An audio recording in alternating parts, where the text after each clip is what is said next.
Break के बाद एक बार फिर से आपका स्वागत है। आप देख रहे हैं टैक्स गुरु और आपके सवालों का जवाब देने के लिए हमारे साथ बने हुए हैं अहमदाबाद से जाने माने टैक्स एक्सपर्ट मुकेश पटेल साहब। मुकेश पटेल साहब, कई लोगों के सवाल हैं, लेकिन उससे पहले एक छोटा सवाल मेरे पास है। वो दरअसल टीडीएस से जुड़ा हुआ ही, पिछली बार आपसे पूछ नहीं पाया था कि ये ट्रांजिशन पीरियड जो हो रहा है मार्च अप्रैल में, तो उस वक्त टीडीएस किसी का कट रहा है तो उसका क्या हिसाब किताब कैसे रखा जाए? बिल्कुल, ये ट्रांजिशन ईयर माना संक्रांति काल है, पुराने से आप नए में जा रहे हैं। आपको ख्याल ये रखना है कि 31 मार्च 2026 तक अगर कोई भी आपने पेमेंट किया है, ऐसा हो सकता है कि उसका टीडीएस आपको काटने की जिम्मेवारी कानूनन, अगर आप गवर्नमेंट है तो 7 अप्रैल और अदर केसेस में 30 अप्रैल 2026, क्योंकि एक महीने का टाइम मिलता है आपको ये एंड के आधार से।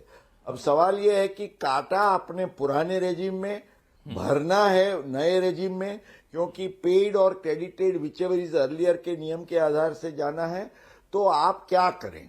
तो इसके लिए सीबीडीटी ने जो क्लैरिफिकेशन दिया है लक्ष्मण जी, हमारे दर्शकों को हमें बताना है कि 31 मार्च 2026 तक के जो भी पेमेंट्स हैं उसका टीडीएस डिडक्टर ने काटा है, वो नए साल में भरते हैं तो भी पुराना चालान, पुराना स्टेटमेंट वगैरह उसी का आधार लेना है।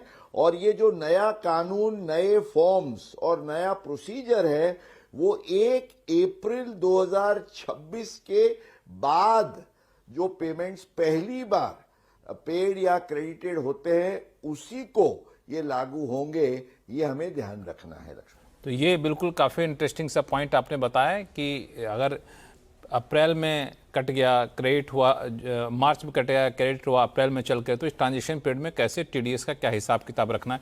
एक सवाल आया है, बड़ा इंटरेस्टिंग है मुकेश पटेल साहब, वो है अभिषेक बंसल साहब का जी। ये दरअसल मध्य प्रदेश से इन्होंने सवाल पूछा है, शायद ग्वालियर से इन्होंने सवाल पूछा है। फ़ोन पे हैं, हमारे साथ जुड़ चुके हैं, तो उनसे पूछ ही लेते हैं क्या सवाल है, फिर बताइए। बड़ा इंटरेस्टिंग सा सवाल मुझे लगा। अभिषेक जी, स्वागत है हमारे शो में, बताएं क्या सवाल है आपका। गुड आफ्टरनून सर लक्ष्मण जी। जी गुड आफ्टरनून, नमस्ते सर। मेरा क्वेश्चन ये है, गुड आफ्टरनून। आज से हमारा नया वित्त वर्ष शुरू हुआ है 26-27 जी, और मैंने सर अपने लास्ट फाइनेंस ईयर जो कि 25-26 जो कि कल ही खत्म हुआ है, तो इसमें अभी मैंने मेरे फादर के अकाउंट में, मेरे अकाउंट से मेरे फादर के अकाउंट में 2 लाख रुपए आरटीजीएस के थ्रू ट्रांसफर किए हैं। अब प्रॉब्लम यह है कि मेरा सरनेम जो मेरे लीगल डॉक्यूमेंट है उसमें मैं अपने नाम में बंसल लिखता हूं और मेरे फादर लिखते हैं अग्रवाल।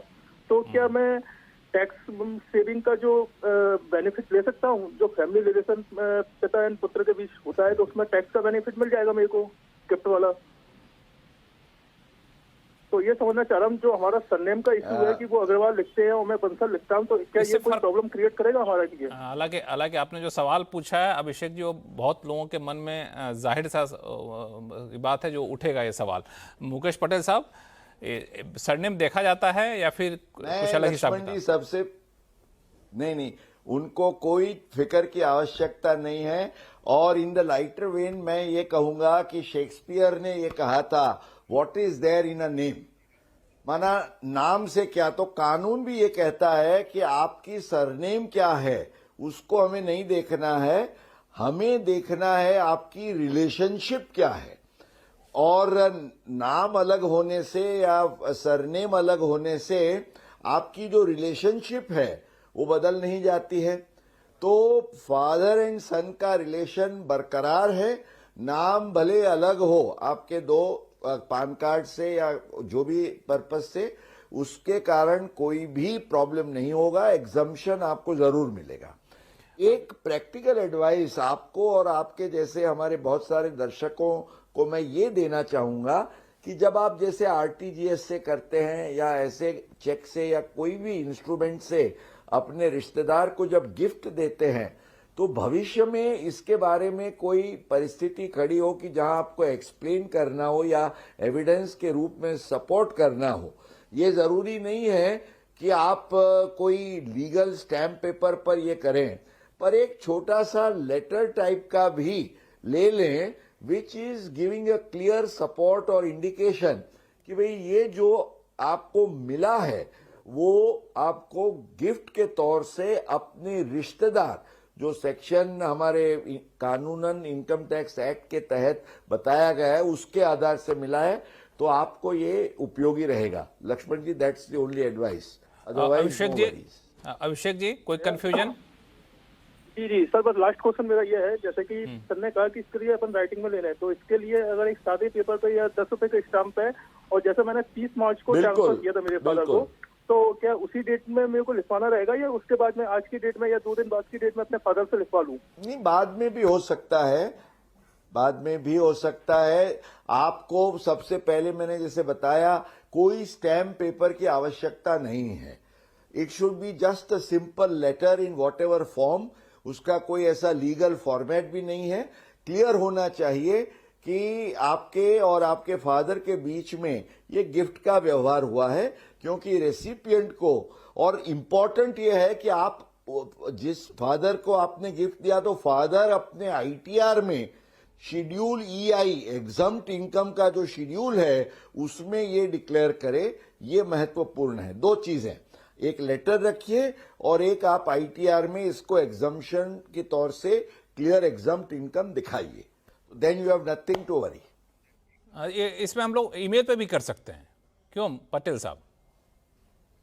हाँ, व्हाई नॉट, कोई भी form of communication is okay. मतलब जस्ट कि हमको इनकम टैक्स आईटीआर में दिखाना इतना ही महत्वपूर्ण है। हाँ, आईटीआर में दिखाना महत्वपूर्ण है, और प्लस कोई भी एक प्रूफ हो, ईमेल पे कर दिए। ईमेल में ये होता है कि कागज खो जाए, कहीं कुछ हो जाए, ईमेल पे है तो हमेशा के लिए रिकॉर्ड यहाँ पर रह गया। कभी भी इनकम टैक्स विभाग खुदा ना खास्ता कहीं पूछ दे तो हमारे पास जानकारी होनी चाहिए। लेकिन सवाल बड़ा अच्छा था इसमें, इस वजह से क्योंकि ये कन्फ्यूजन बहुत लोगों के पास होता है। लेकिन मुझे सबसे ज़्यादा खुशी इस बात को लेकर हुई कि हमारे दर्शक, टैक्स गुरु के दर्शक कितने अवेयर रहते हैं कानून और कंप्लायंस को फॉलो करने के लिए। काफ़ी इंटरेस्टिंग सी चीज़ रही। बहुत बहुत धन्यवाद अभिषेक जी सवाल लेकर के आने के लिए हमारे पास। और मुकेश पटेल साहब, आपका ये बहुत बहुत धन्यवाद सभी सवालों का बहुत ही आसान भाषा में और बहुत ही गहराई में जाकर जवाब देने के लिए। और टैक्स गुरु में फिलहाल इतना ही। आपके पास कोई भी सवाल हो, चाहे इनकम टैक्स से जुड़ा हुआ हो या फिर जीएसटी से, तो आप हमें लिख भेजिए tax@moneycontrol.com पे, और सवाल के साथ अपना नाम और मोबाइल नंबर, हो सके तो 2 मोबाइल नंबर दे दीजिए, एक न लगे दूसरे बातचीत करा सके। सीधा टैक्स गुरु से आपके ऐसे बातचीत कराऊंगा, आपके हर उलझनों को दूर करूंगा। टैक्स गुरु में फिलहाल इतना ही। देखते रहिए सिंपल सी आवाज। नमस्कार।